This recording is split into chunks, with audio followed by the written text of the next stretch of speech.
moat that protected ancient Jerusalem's royalty discovered near parking lot. After a 150-year search, archaeologists found the moat near a parking lot in Jerusalem. Archaeologists have discovered the remnants of a massive moat that once fortified the Acropolis area, where royalty lived in Jerusalem thousands of years ago. For more than 150 years, archaeologists are seeking a northern fortification line of Jerusalem, something that will explain the size of Jerusalem during ancient time. And here, at the excavation at Givati parking lot and the City of David National Park, we believe that we have solved this problem for the first time. I'm standing at the Givati parking lot excavation, a core project conducted by the Israel Antiquity Authority and Tel Aviv University.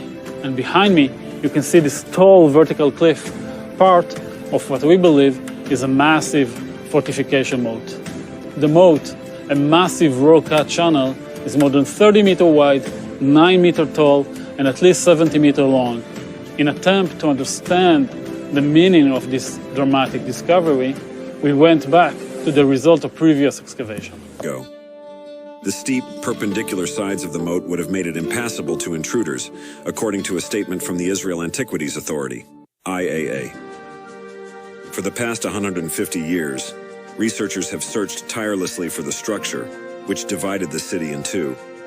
Archaeologists remain unsure of when the large expanse, which measures roughly 30 feet, 9 meters deep, 98 feet, 30 meters wide, and 230 feet, 70 meters long, was built.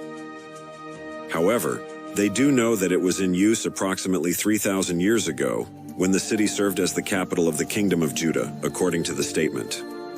During those years, the moat separated the southern residential part of the city from the ruling Acropolis in the north, and the upper city where the palace and the temple were located. Yuval Gadot and Yiftach Shalev, the dig's executive directors, said in the statement. Such significant construction plans and quarrying in Jerusalem are usually dated to the Middle Bronze Age, about 3,800 years ago, the beginning of the second millennium BC, Shalev added. If the moat was cut during this period, then it was intended to protect the city from the north, the only weak point of the city of David Slope. The finding is tied to a biblical reference about how ancient rulers also tried to shape the area's topography. In the first book of Kings, 11:27, King Solomon is said to have built a construction known as Millo.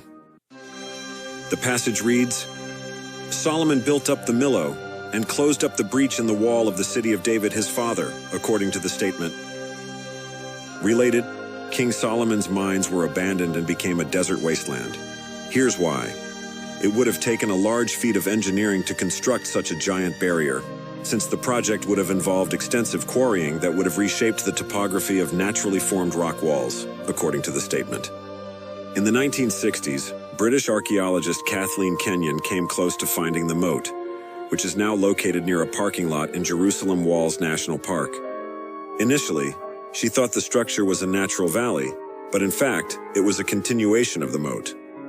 She was excavating in a small and narrow area and didn't understand what exactly this trench was used for. Gadot said in a video about the recent discovery, Now we can take the two excavations together and realize that there is a trench that begins here and ends 70 meters, 230 feet, away from us. The results of the excavation were presented at the City of David's Jerusalem Studies Experience Conference in July, according to the statement. When you stand at the bottom of this giant excavation, surrounded by enormous hewn walls, it is impossible not to be filled with wonder and appreciation for those ancient people who, about 3,800 years ago, literally moved mountains and hills, Eli Escucido, Director General of the IAA, said in the statement.